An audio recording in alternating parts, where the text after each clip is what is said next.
Yo, this is Steve Bloom, and you're watching Moana Nui Podcast. We'll be starting soon. Don't go anywhere. I'm Veronica Taylor, and from myself and Ash Ketchum, I just want to say, Moana Nui, I choose you!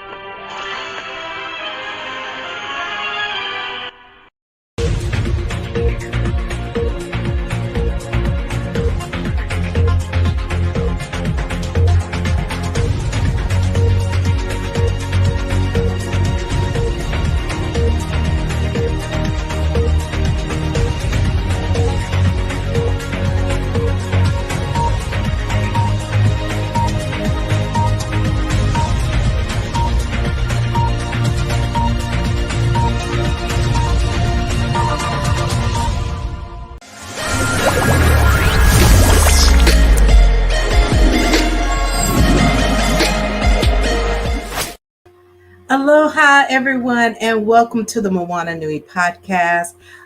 We're so glad to have you join us this evening.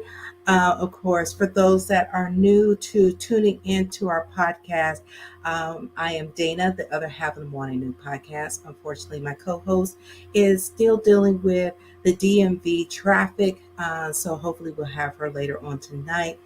But of course, for those that may or may not know me, like I said, I'm the other half of the Moana Nui Podcast. I'm also a cosplay event and con staff photographer for cons such as Dragon Con, MomoCon, Anime Week in Atlanta, and I've even had my pictures with DC Comics. I'm also a voice actor and an event planner and a whole lot more.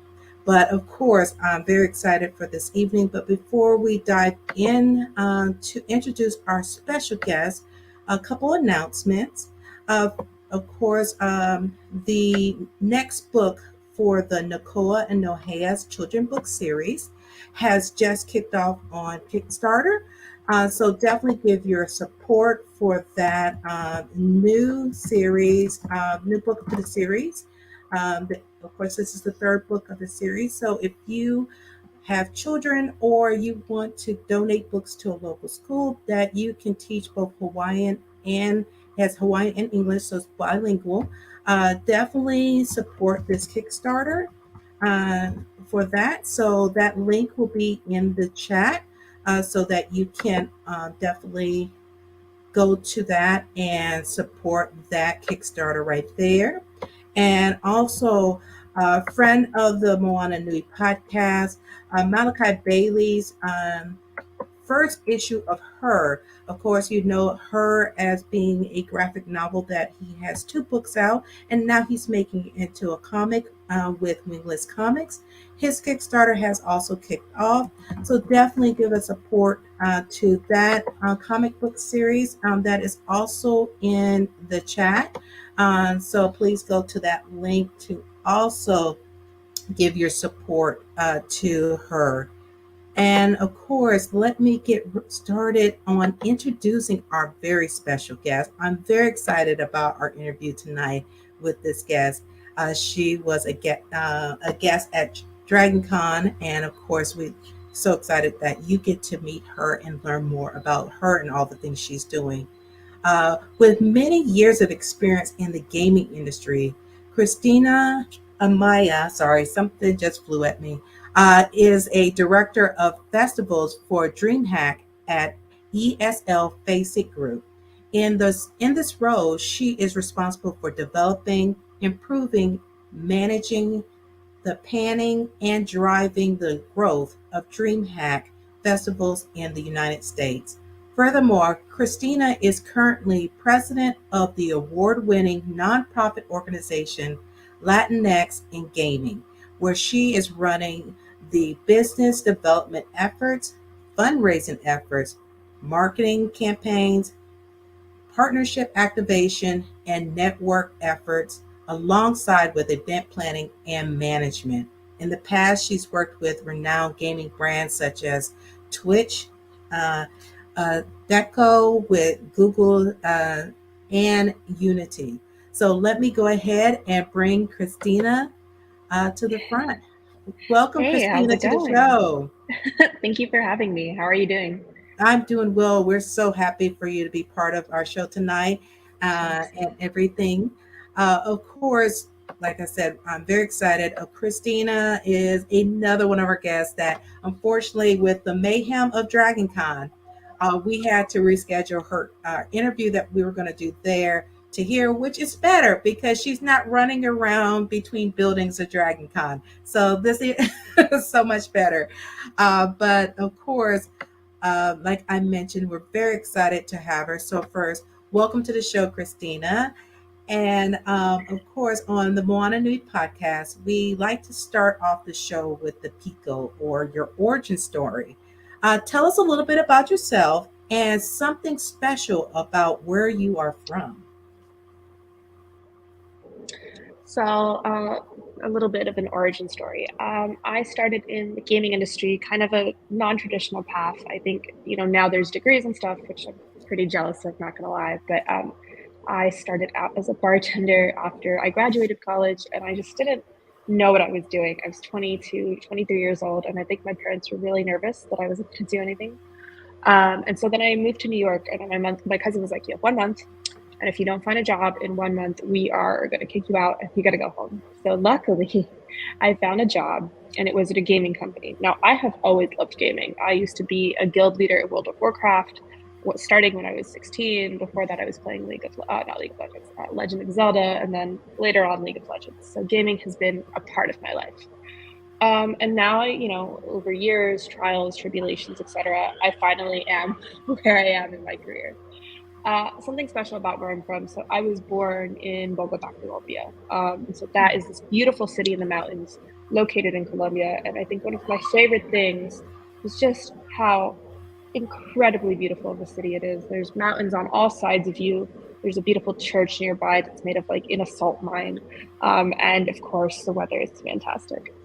Nice, very nice. We had a question, our audience asking, Horde or Alliance? Ooh, I am for the Horde, always. I have never even created an Alliance character once in my life. I Horde all the way. Okay.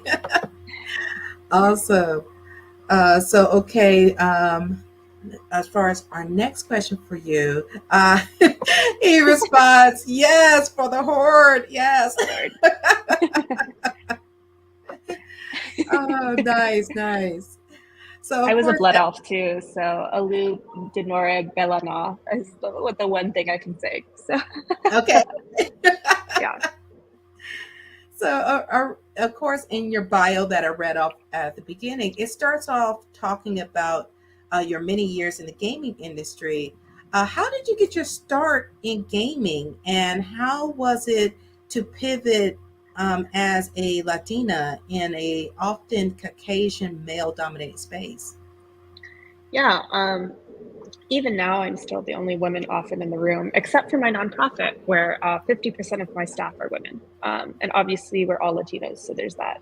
So it's really cool. I really am happy about that. But in my full-time job, I'm one of 2 women in leadership. In my past job, I was one of the few women in leadership. So it's hard, right?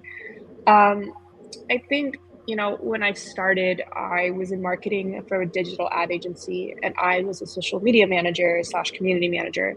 And I was a community manager for a grocery brand. It was so boring. There's no nice way to put it, but there's only so many things you can tweet about lettuce.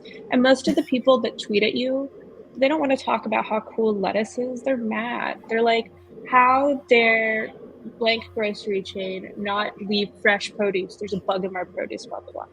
And one time we got hacked by a bot and there was porn. And I just remember being like, I'm going to lose my job. I didn't, but it was bad. But I did that. Plus, I went to a lot of conventions, and I worked at Cyber Solutions Agency, which was brand ambassadors. So I would hand out shirts. I would help people with lines and stuff. And that's how I started networking, because I would meet the brand ambassador for Nintendo or the event manager for Twitch or something like that. And that helped me really build upon my network, learned what I needed to know to become an event manager and now a director of events. Very nice. Oh, it looks like he also responded, he is an orc hunter and his wife is an undead priest. That's amazing. I love it. What guild were you in? My guild was we were a small guild called Furious Kittens, but we also worked in tandem with a guild called Parental Advisory, and we would raid Tuesdays, Thursdays, and Saturdays. Like literally the craziest thing I've ever said out loud. So I'll definitely see what he responds back with that. But while we wait for that, I'm going to go ahead and ask our next question. How important is your culture to you, and how do you incorporate that into your work? Sorry. That's all right. I think what's most important to me about my culture, I mean, so at the end of the day, when you grow up, right, what you think about is what food you ate at home, what music your mom was listening to. Like, you are raised by the people around you, be it your parents, a guardian, et cetera, et cetera. And I happen to be raised with Spanish music. I happen to have rice and eggs and meat as a child. Yes. You know, we spoke Spanish at home. My childhood stories were different than other people's, and that is who I am, right? That's what I'm going to bring whenever I choose to have kids. That's what I'm going to bring to the people I meet. I was raised in a Latino household through and through. And how I interact when I'm upset, how I have conversations with people, everyone's really excited, how I have, any sort of confrontation at work. Everything is based off of who I grew to be. And I grew raised by Latinos, and we had our own ways of culture. We have our own ways of dealing things, etc. And that is often different from the white experience, right? That experience, they may not have talked about the problems in the same way. There may have been a different way of confronting something, right? And so when I started trying to work in the gaming industry, a lot of times people would be like, are you a culture fit? Which nobody uses anymore, because it's actually a pretty toxic thing to say to people. Culture fit, or fitting into the norm, when the norm is 90% white male, is not exactly a positive thing, right? So yeah, bit of learning. Exactly. Okay. Well, of course, since you definitely was in the gaming industry and did a little gaming yourself, what are some of your all-time favorite games? So my favorite game of all time is Legend of Zelda Wind Waker. I think it's such an immersive experience, and it's so different from the other Zeldas in that it's about the ocean. After I left Colombia was going through a civil war at that time, and I was really young. We moved to Florida. So I lived in a beach town. So most of my life was surrounded by the beach, surrounded by water, surrounded by all sorts of things of that nature. And so I've always had this kind of love for the sea and the ocean. And seeing a game that combined all of that thing into this really Zelda-y piratey experience is so fun. And my favorite music by far is that game. Other games I really like, oh my gosh, League of Legends. I really loved it to the point where I have it tattooed on my wrist. Oh. We'll see if I still have this in 5 years, right? Okay. World of Warcraft, obviously. I really liked games that provided me with a social scene. And I also like Kirby. I like any Kirby game. I really wanted to like the new Kirby game that just came out with the multiplayer, but you can only play with one other person, and then the interconnectivity is only between switches. I was like a little sad about that. Yeah. Hopefully they'll expand it as they see. They should have started that way, though. I wanted it to feel like a Mario Party, and it didn't, and that was weird. It feels like they were trying to go like, okay, we're going to do something different, and it just wasn't the different we were looking for. Right. Okay, well, the next question we have is, in your womanized article, you talked about how the presence of Latinx gamers is almost non-existent in the gaming community.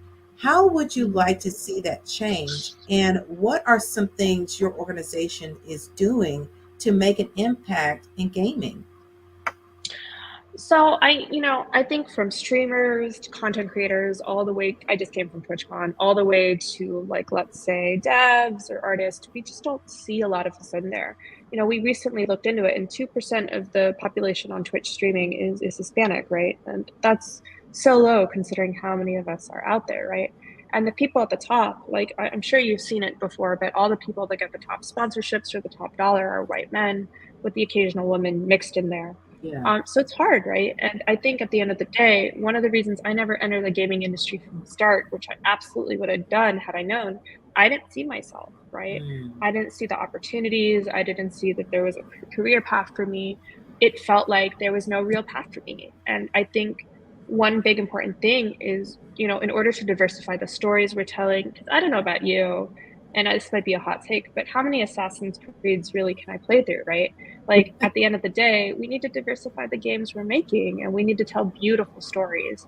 I keep using Disney as an example, so if anybody ever watches me, I'm sorry, but like, Disney has recently gone from like princess to like Encanto to like Coco to Yes. like Soul, all these movies that have deep impact on the communities that they were created from. And at the end of Encanto, at the end of Coco, sorry, they had a behind the scenes features. I got the whole DVD set, Yes. and it was Hispanic Heritage Month one, and it was like every employee that was Latino that worked on it, and it was so cool to Yes. just see all these diverse people represented there. It was amazing. Yes.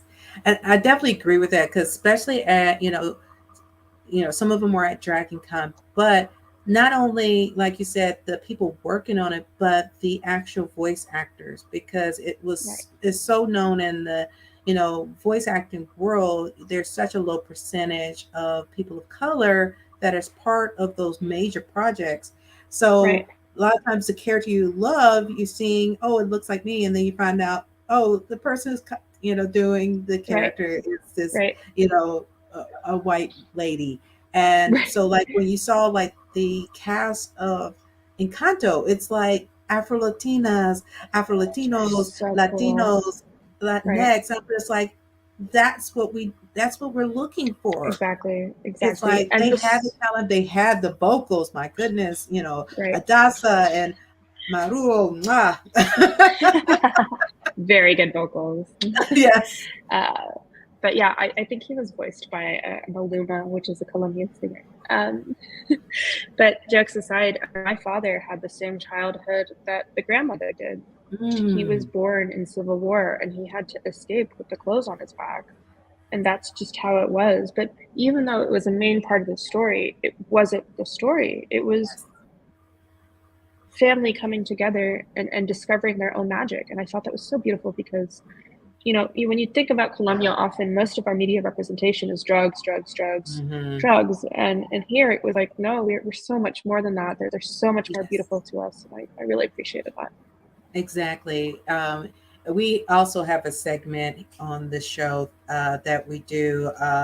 We have a panel talk about different Disney movies, and it's all adults. It's the adult takes, and one of the things Love is that. like we talked about the newer Disney movies have covered about the generational trauma, the working that relationship with your family and everything. You saw it with Turning Red. You saw it from the Asian point of view. You saw it with Right, Encanto, that passing on, and then you had that the grandchild trying to be their own self but right, wasn't fitting in, and same with Turning Red. So we got to see those conversations that we want to see on TV, a different portrayal of the culture, but having essence of the culture, seeing that they use actual locations in Latin America in Encanto, using different imaging for Turning Red and things like right, that. It's really, right, and then of course Coco is another amazing one that you really kind of explain a little bit of the culture of the Day of the Dead and then the meaning behind it, but then you also have this whole storyline of this right, boy trying to make his mark because of something that kept passing down, that music is horrible, don't do music. If you haven't watched any of those movies, highly encourage it. It's not just for kids. Disney has turned this to be something, their movies now entertaining for adults to right, watch. It's not just for the right. kids. So No, it's so funny because like Disney's doing so good at the movies, so yes, bad at theme parks. So yes. don't talk about it. But yeah, it's But hopefully, with how successful a lot of these movies and stuff, it will make some changes in the parks. I mean, it's unfortunately we've seen it on in the news. We see yeah, how beautiful Sesame Street is, and then we see the news in the park of what is happening at the park. So it's like it's that disconnect. It's like, okay, you're representing a brand, and the brand is known for this, so you have to bring that to the Right. to the locations too. So we're not going to stay on that because that's a whole tangent on that. I mean, it could be Disney Hour. It's totally fine by me.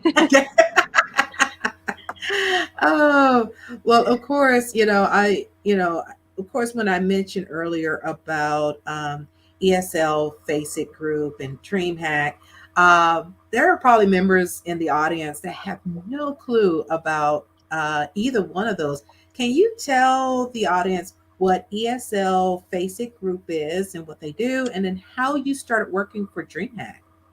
Yeah, absolutely. So ESL Face It is a group that's dedicated to all sorts of esports content and production. Sorry. You're fine. And, we're focused. So DreamHack is the festival portion where, Yes. if you've never been to a DreamHack, it happens across the US and in Europe. And then we have different festivals filled with like BYOC lands. If you don't know what a LAN is, it's where you bring your computer in person, and cosplay festivals and other stuff like that. And then we also have the portion, which is the Face It group, which is more of the competitive side, the tournaments, etc. And then ESL side is the production. So if you've ever seen like one of the big league sort of production pieces from like TI or something like that, usually it's ESL behind it. So all three of those combined, we kind of have a corner on the market of all things esports. Nice, nice. And, of course, as I mentioned earlier to Christina before we got started, I have done some photography for DreamHack. And a lot of people, when I tell them about DreamHack, they're like, what's DreamHack? And it's like, okay, you love gaming? This is a convention for you, whether you're going to compete or you Right. want to just see the vendors there, which is very different than the vendors you see at traditional cons, is Right. at least 80% of the vendors are all gaming related, like getting the game, companies that make gaming chairs, making PC gaming. You got the special keyboards, mouses, monitors you can get there, and then you get to peek at the new stuff that's getting ready to come out and touch it and order it and all that kind of stuff. But then meet some of the popular gamers that that are usually there for competition as professional gamers, and then also supporting the schools that are gaming. A lot of people don't realize, high schools are starting to have more e-gaming teams. Crazy.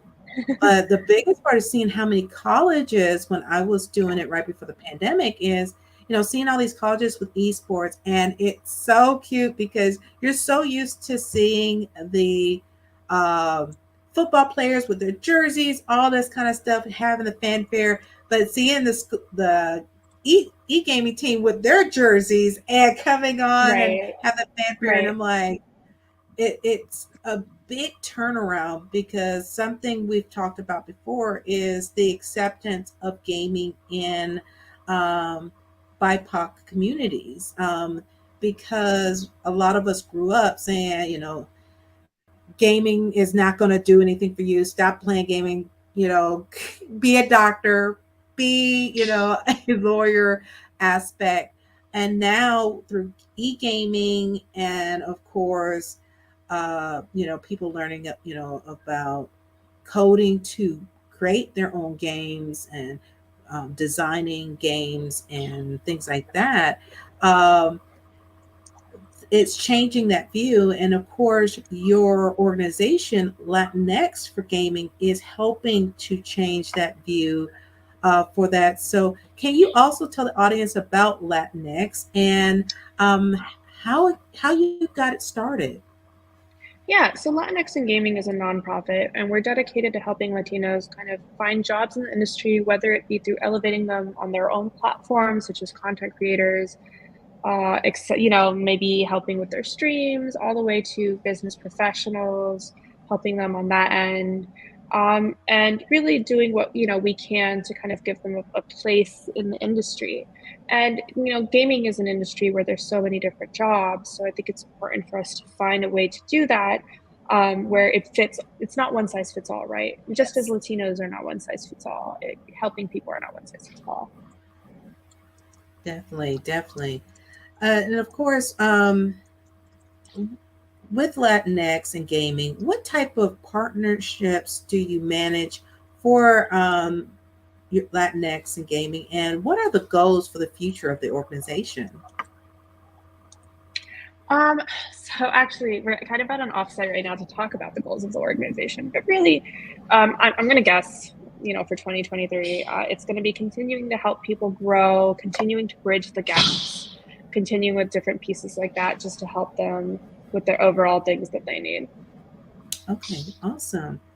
And of course, with your organization being a nonprofit, and of course, as we always stress, these nonprofits need our support, both in being volunteers, being monetary, most of all.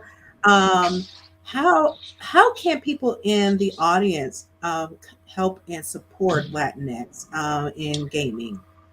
Yeah, absolutely. So if you want to support us, we are latinxandgaming.com is our website. Discord.gg/Latinx, Latinos and Gaming on Twitter, and then I think Latinx and Gaming on Instagram. So we're pretty much on all the platforms, and there's different things we're doing. Okay. And what kind of events that y'all may have, whether it's fundraising events or other events that the audience can support? In terms of events that we run, we actually are pretty much done for the year, but we do Hispanic Heritage Month Unidos, which is a 3-day stream, and it just completed. We also do our grants program. So if you want to donate money to that, we get money for people to, bridge the gaps. So like, let's say you need a new streaming camera or a new whatever, like, trying to think. Like an upgrade to your software, little pieces like that. We get the money and we give it to you. We did 50 people this year, and got a couple of them to TwitchCon, got people new computers, stuff like that. And we plan on doing it again next year. It was super successful. Okay. And then Conexión is our career fair. And so we're going to be doing that again, and just connecting people to recruiters. It's one of our most successful events. Oh, very nice. I definitely have to talk to you outside of the show to see about you also partnering because my full-time job is in IT.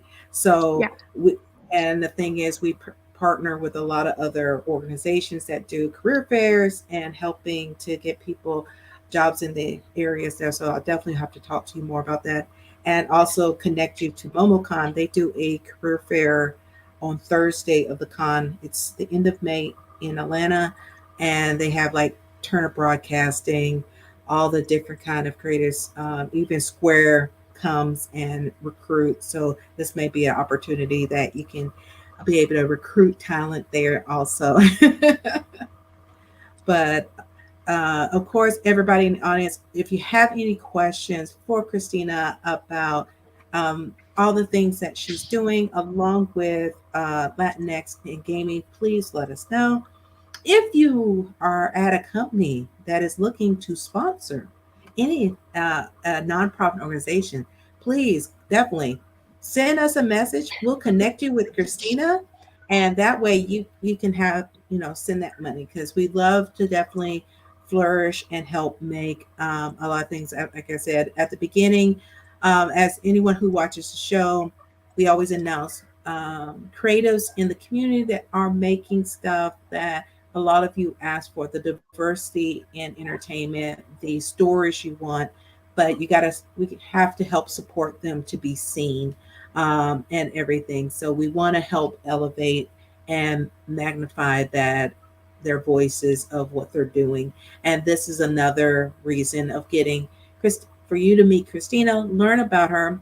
And then of course, if you're watching this on the recording after this live, please definitely share this with your friends, loved ones, and everything, because we want to help and support these kind of efforts to help bring that diversity and for the younger generations to see people that looks just like them doing the stuff that they love.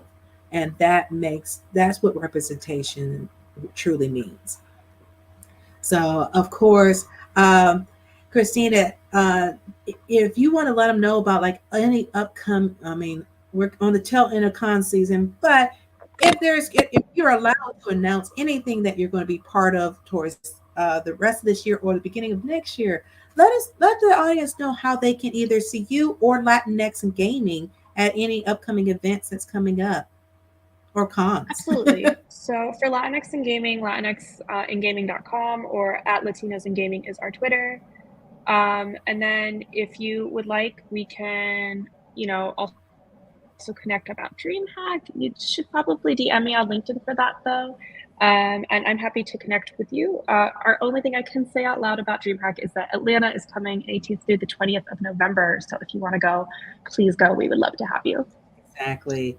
And of course, it's one of those I tell people you have to experience to really understand what the con is, because a lot of people, even with anything like Dragon Con or any other con, I'm like, I can tell you all about it, but until you get there and experience and immerse yourself into everything that's going on, you truly are not going to understand and see what is about that con that you should be there for. So, first of all, I love, you know, here we want to respect Christina's time because she is also doing stuff for Latinx Gaming, and she took the time today to interview with us. So of course we want to respect her time, that way she can get back to her team that much deserve what all the time they're enjoying and all the stuff they're learning and doing this particular week.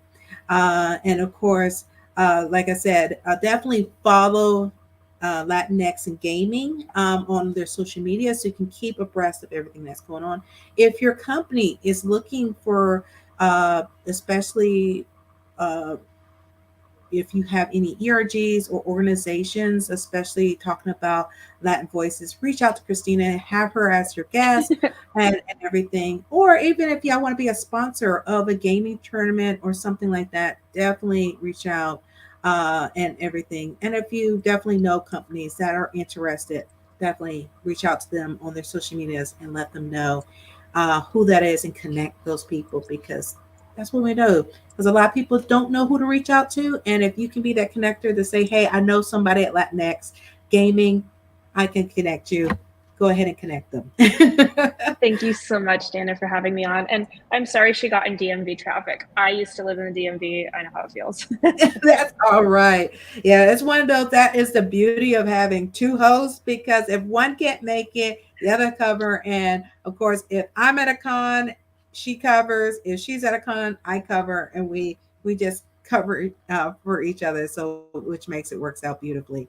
And of course, the book I mentioned earlier during our announcements, Moana Nui Moana, the other half of the show, she is a children's book author.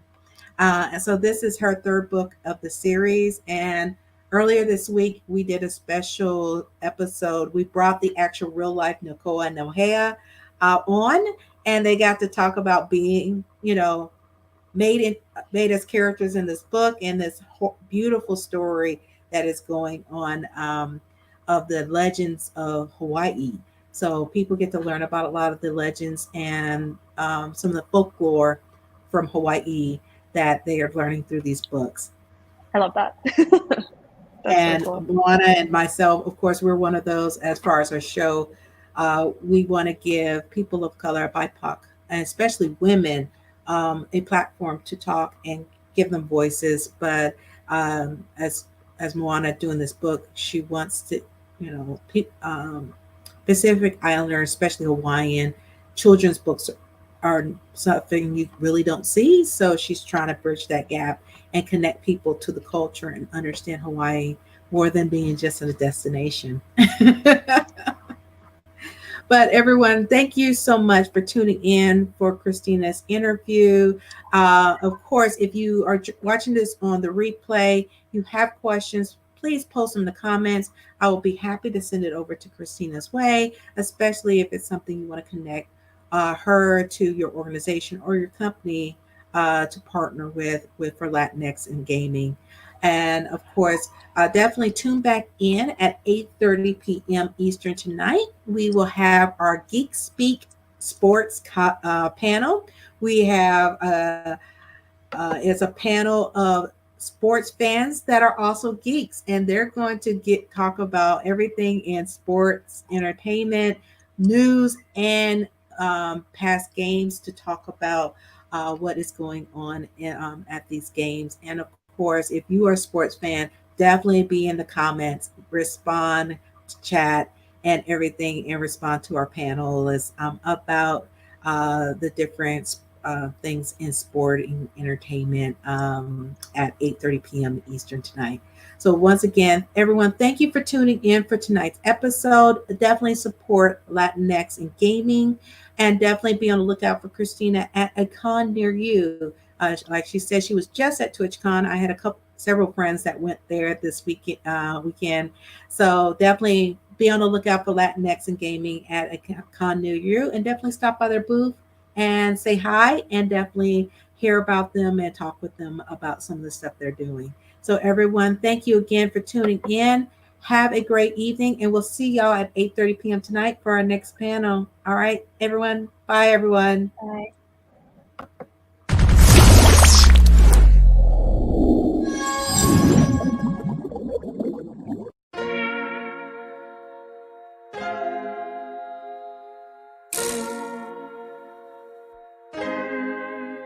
So many stories left to tell, even if we have to ourselves. Can't keep history on the shelf. If they won't tell it, we will. If this the land of the free, it was a freedom then, when they annexed Hawaii and called it Cedar Lands, without any type of payment and no signing off. Called themselves the Republic in 1894.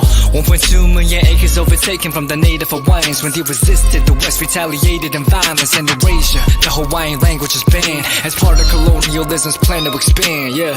Stuck between a rock and a hard place. Multiple bombings of Kaho'olawe as a part of their ongoing war with Asia. Used it as a place for target practice. No consent or compensation. Colonizers call for annexation.